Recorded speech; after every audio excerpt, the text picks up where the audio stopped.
saying that where you have got a situation where you have got a lot of people earning low wages, and you have got very expensive land, automatically the system starts to push people out. But where will they go? Because we know these are working people. They need to be closer to where they work. They need to live closer to where they work. And we also don't have a reliable public transport system.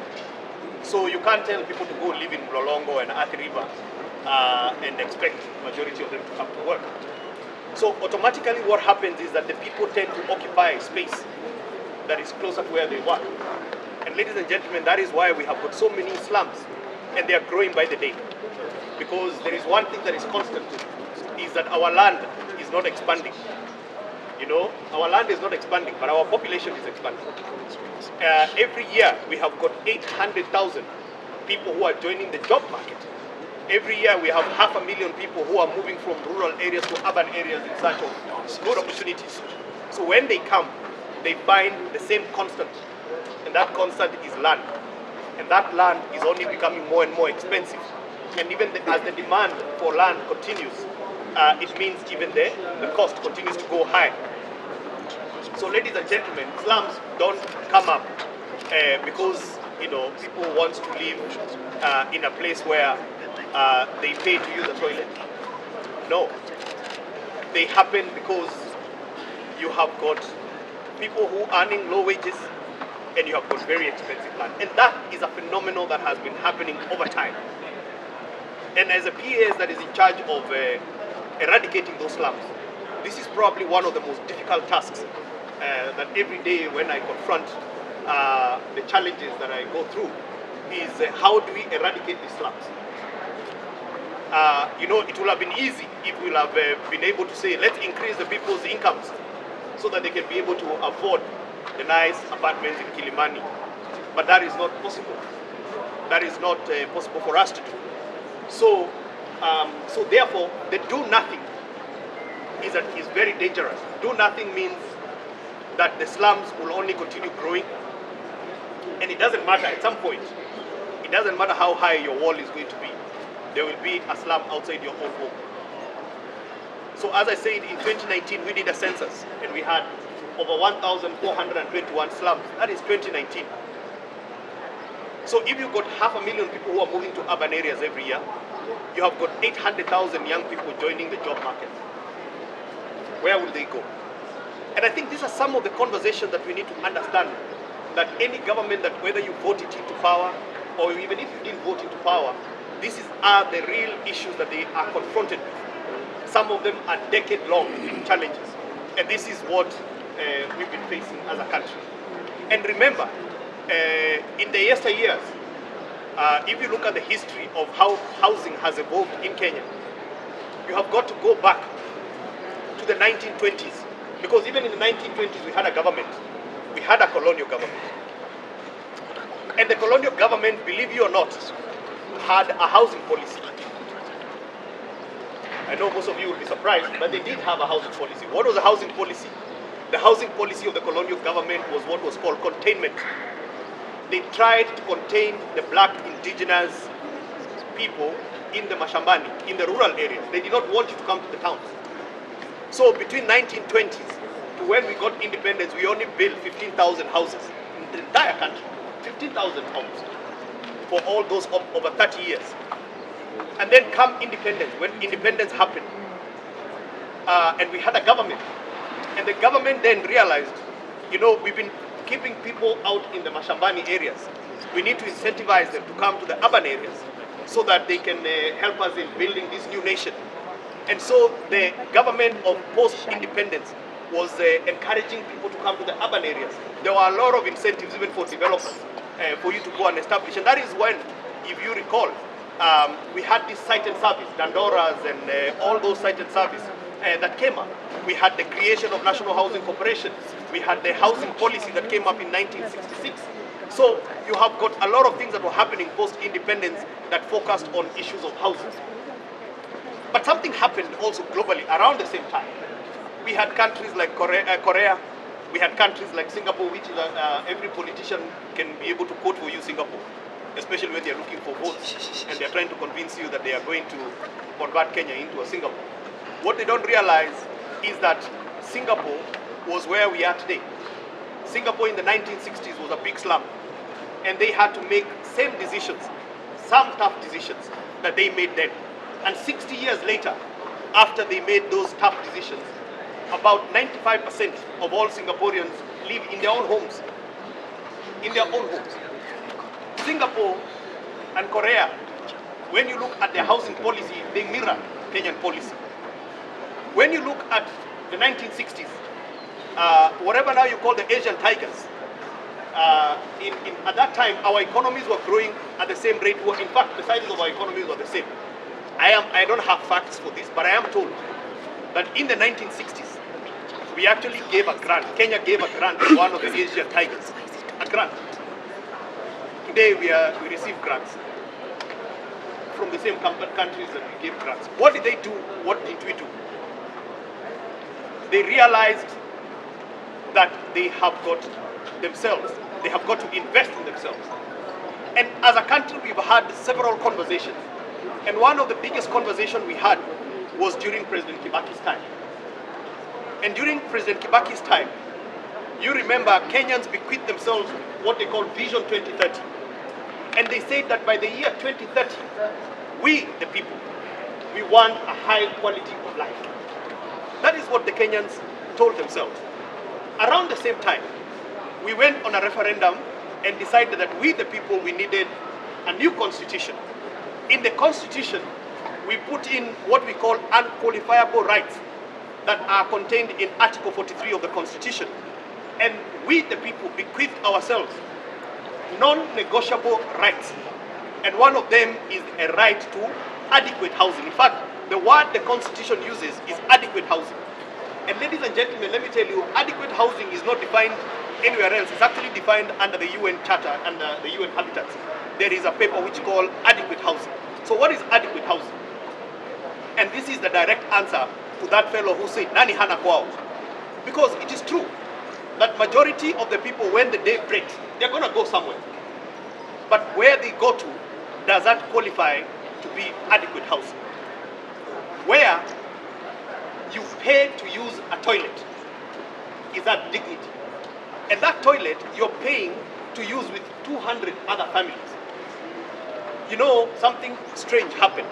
When we were handing over the keys the other day at our first housing project in Bukuru, the people who we gave keys to Bukuru, when we were doing the sales and they come and they go into their homes for the first time.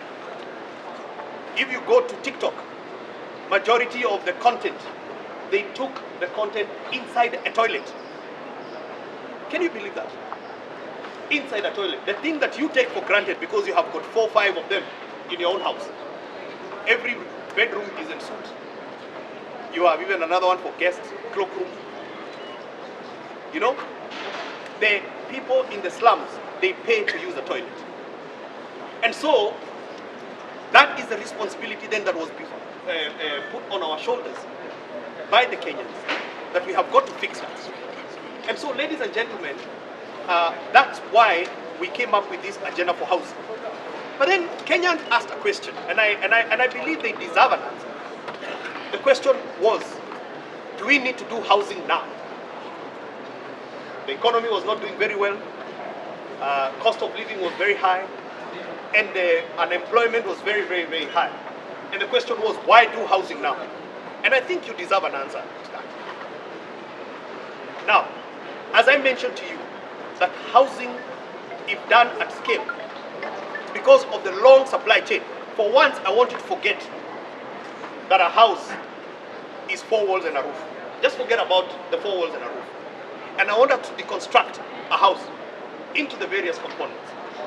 So let's take simple things, because I want to use that to demonstrate to you why the economics of housing makes sense. Let's start with the door. One door has got how many hinges on average? 3 hinges. Okay? 3 hinges. Now, our target is to do 200,000 homes a year. So if we do 200,000 homes a year, and on average, how many doors are in a house? Can we say 3 doors? At the most conservative, right? Maybe 5 for rounding off. So if we have 5 doors, 200,000, how many doors are those?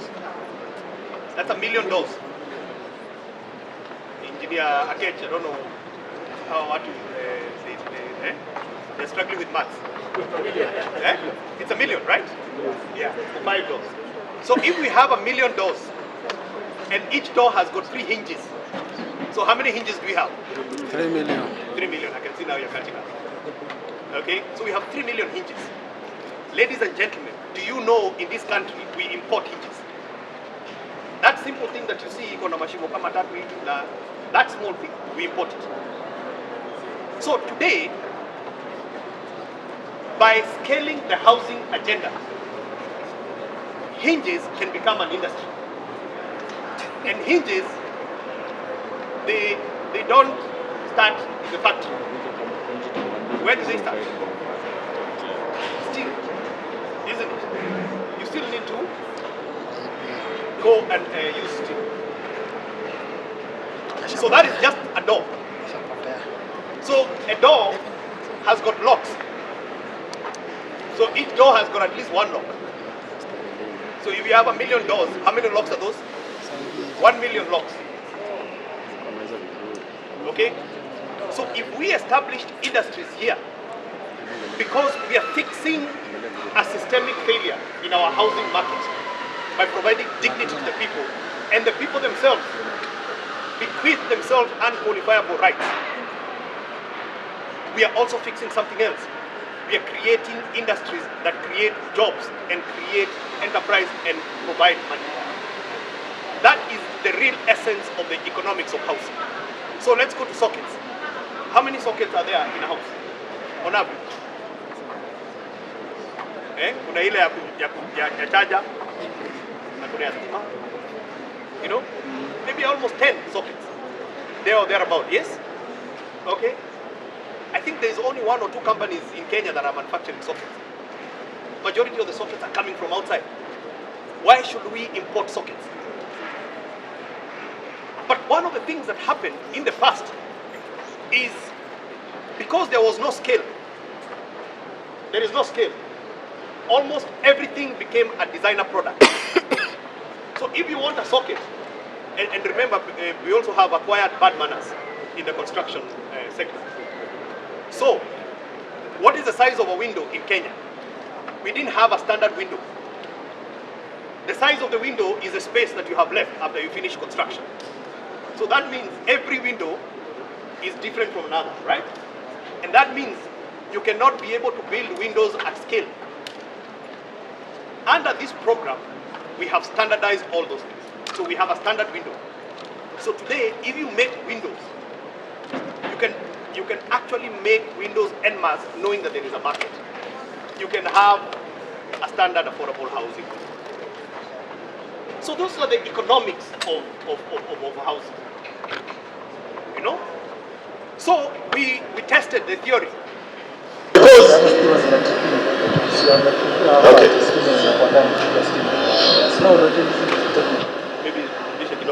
Maybe feedback. All right, that's good. I hope the person who sabotaged this is not protesting housing levy. So, I was talking about, we tested the theory. So we got a group of Kenyans whom we have called Juakali people, and we are hoping that over a period of time, we will be able to change. I know I've seen some friends from India here. And they'll tell you that the biggest driver of their industrialization is in the cottage industry. In fact, if you import tiles from India, those tiles are not being made by big companies. They're being made by the cottage industries. All right? So, the same people we are calling Juakali, as long as you are able to create sufficient demand, we can be able to convert them into real industries. So we tested the theory. And we got a group of Juakali artisans, allow me to use that word. And we gave them a contract to do only 10,000 doors, only doors. And these people came from 3 associations: Ngong Road, Kamukunji, and Kariobangi. You know, you probably know them because if you drive on Ngong Road, they are there on the sides of the road. If you just walk down here in Gikomba, you'll go to Kamukunji. You'll be able to go see. By the way, and you know, we look down on these people, and sometimes, you know, I don't know what has happened because we even talk down on them. I went there myself and I realized that some of those people are actually graduates. They are people with degrees and there is no jobs out there. The only place that accepts Kenyan to go and work, as long as you're willing to put in a shift, is in that Juakali sector. So they formed an association. And because most of them come from this area we are calling Morema, you know, Morema. Now, most of them come from Morema side, or the slopes, you know. So they formed an association, and unfortunately, because they were not very creative, you know, they decided that they are going to combine the 3 names so that they can come up with the name of a company, you know. And I think it is a Morema thing, you know. If my wife is called Sue and I'm Joe, I form a company called Josu Limited. So these guys formed a company with Ngong, Kamukonji, and Kariobangi, and they call it Ngokamka. Yeah, Ngong. And I told them, but that name, you know, if you go before a funder, they live and struggle with the name. And they told me, PS, let me tell you, if we don't put Ngong there, the association of Ngong will fight. And I asked, what is in the name? Okay, anyway, long story short, we give them the contract to do the 10,000 doors. The contract was worth 122 million. Big contract for Juakali people. So I believe when they signed the contract, they celebrated, maybe drank some, I don't think it is champagne, but I don't know what they will have drunk then. And then the following day they wake up with a real headache. Not the headache from the whatever they drank, but they woke up and realized, oopsie daisy. Before we can enjoy this 122 million, we actually need to make those doors. So they start, where do we buy material from? Okay, they go, and the people who are selling steel, because there are steel doors and wooden doors, I can see there is timber here. We're calling it what? Afriwood. So they probably went to one of the Afriwood people there, and they said, hey, I have a 122 million contract. I need you to give me wood so that I can go and make the doors. Said, oh, great. I need your bank statements, I need your financials, I need your... they were like, what is that? So they realized that they can't enjoy the 122 million. So they come back and they say, oh, no, we need to go and get a loan so that we can get working capital. So they go to one of the banks I'm not going to mention. And the banks, everybody loves a good story. So you have got, and by the way, there are 10,000 of them. The 3 associations, 10,000 of them. So actually, by bringing the 3 companies together, they probably formed one of the largest companies in Kenya. But because it is informal, we don't maybe give it as much credit. Okay, so 10,000 members, they go to a bank, and the bank is happy, and they told them, come, here are application forms. So who is the borrower? They said, okay, see, we have the 3 associations. No. Who is the borrower? Okay, so there's this thing called Ngokamka. Okay, so who is the chairman of Ngokamka? We don't have. Who are the directors of Ngokamka? What are directors? So they are armed with 122 million, but nobody is going to give them financing. So they have a board.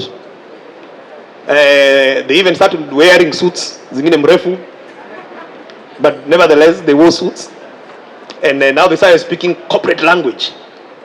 And then they come running to me and they tell me, PS, we want to invite you because now we are signing the memorandum of association. I'm like, wow, that is something for Juakali people.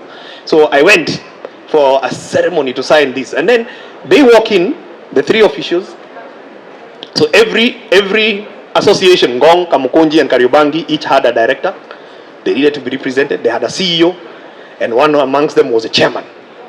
So we signed. And they went back to the bank. And then the bank says, okay, now, so give us the list of your members. Because the members, they're the ones we are lending the money to. And guess what? All of them were in CRB, Credit Referencing Bureau. So after hiyo kazi yote, they were very mad. They came back to me and they told me, take back your contract. We don't want, you are setting us up. But I was determined to succeed. Because really, that is where the rubber meets the road. Because the truth of the matter is our people know how to make doors. And by the way, the contractor that we had was a foreign contractor.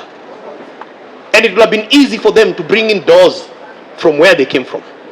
But on this one, I told them in no uncertain terms, even if you bring the doors for free, we will not take them.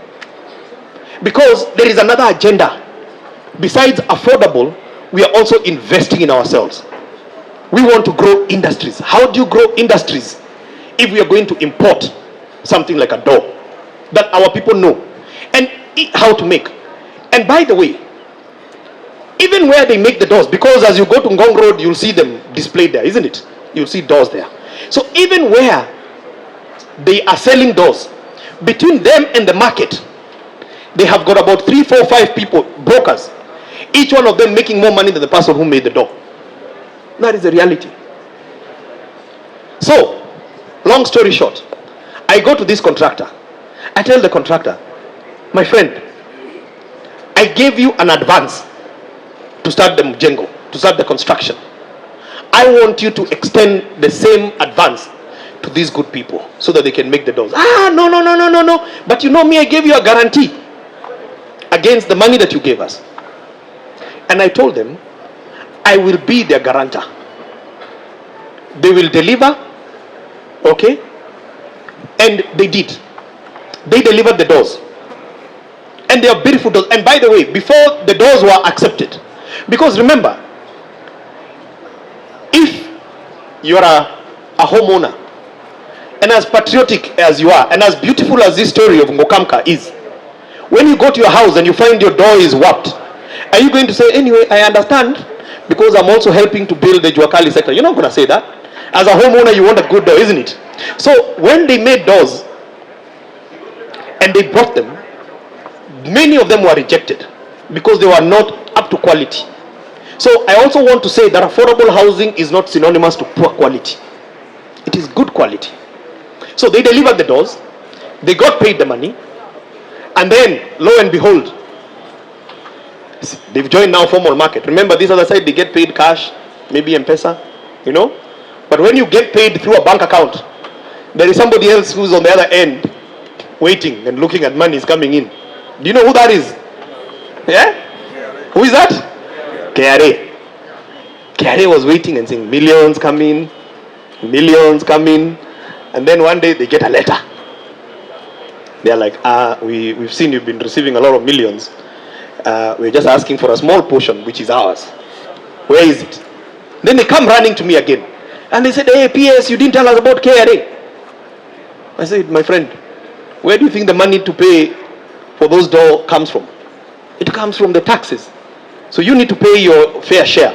But then they say, KRA has closed our accounts. They have frozen our accounts. So I speak to the Commissioner General then. I convince him that these are good people. They didn't understand. I still owe them money, and I will pay. And they will pay the taxes. So, one leap of faith. We corporatized people that were uncorporatized. They were just doing doors. They have got 122 million, and now they became taxpayers. So now when we talk about, when the conversation about taxes comes up, what do we say? We need to increase the tax bracket. How do you increase the tax bracket?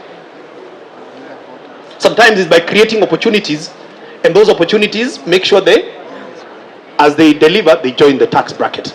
So that's what we did. So 10,000 people became taxpayers. And the contract was for building the doors and installing them. So when they were installing the doors, they were like, oh, hang on a second. These are beautiful houses. Who are they for? I said, they're for Kenyans. Do we qualify? I said, are you a Kenyan? He said, yeah. So, can we buy? I said, of course you can buy. Believe it or not, as I speak to you today, 55 of them are homeowners today. I think that deserves a little clap. So, we started with a journey of people who are, the banks used to call them unbankable. They didn't want to look at them. These are unbankable. To bankable. Now, here is an interesting story. The last bit of it before I end up. This same team, this foreign contractor, got a job in Uganda to build houses. And after a lot of push and tug, they became friends with these Juakali people. So when they went to Uganda, and I don't think they had the policy of the localization, these guys said, no, we're not going to bring these doors from our country there when we have neighbors here who can make doors. So they asked them, can you guys make doors and bring them to Uganda? So now, can you imagine, these three Juakali associations, not only did they deliver doors for us here, they started delivering doors in Uganda. So one day, the chairman came to my office, and he told me, he's a nice Mukamba fellow, and he has a heavy Kao accent, and he told me, Hanja Mungu PS, sisi tumeenda international. And I was, what do you mean, you've gone international? He says, no, we are now selling doors in Uganda. And their story became so beautiful. One of the CEOs of the banks decided to visit them where they work, because they want now to give them support, because everybody loves a good story, isn't it? Everybody wants to be part of a good story. So visited them. When he went there in Kariobangi, because remember Kariobangi, of the three, Kariobangi is very advanced, because you remember these Kariobangi light industries, so they had a bit of mechanization machines. Now I don't know, there is I don't know outside here, where is the city clock? I think there's a city clock somewhere near here. Now those city clocks that you see there, they are made by those fellows in Kariobangi. So unbeknown to this CEO of this bank, which I'm not going to mention, when he walked in and he was like, he saw city clocks in their workshop, and he said, what are these city clocks doing in your workshop? And they said, no, but this is, we make them. So it so happens that the bank, that particular bank, had decided that in all their branches they are going to put city clocks. I am sure some of you can guess which bank it is. Please don't say it loud. So the CEO calls his people in the office very quickly, and he said, no, hang on a second. That contract for making city clocks, who did you give it to? Then when they check, it was given to so and so, who subcontracted so and so, that subcontracted the people who make it. Now he said, hapana, hiyo kizungu ni mingi. Give this contract directly to these, hawana hiyo procurement law. Kama sisi tukifanya hivyo ndakuwa huko naandika statement. So them, as a CEO, they can make that decision. So remember, this guy started by making what? Doors. And they were making doors for one housing project in Kenya. Now they're making doors to take to where? To Uganda. Is that a sign of time? Okay. So they're making doors and taking them to Uganda. And now they got a contract which is twice. The contract for making city clocks was twice the value of the doors they made. So ladies and gentlemen, I wanted to say that sometimes it is good to take a chance on ourselves. So I want to leave you with because you're captains of industries and you're already people that are doing it. I can see there are big machinery, heavy machinery here. As we speak here today, we have got close to 170,000 housing units under construction. That is over 370 billion shillings worth of work. Now, I don't know how to convert very quickly into dollars, but it is around $3 billion worth of work.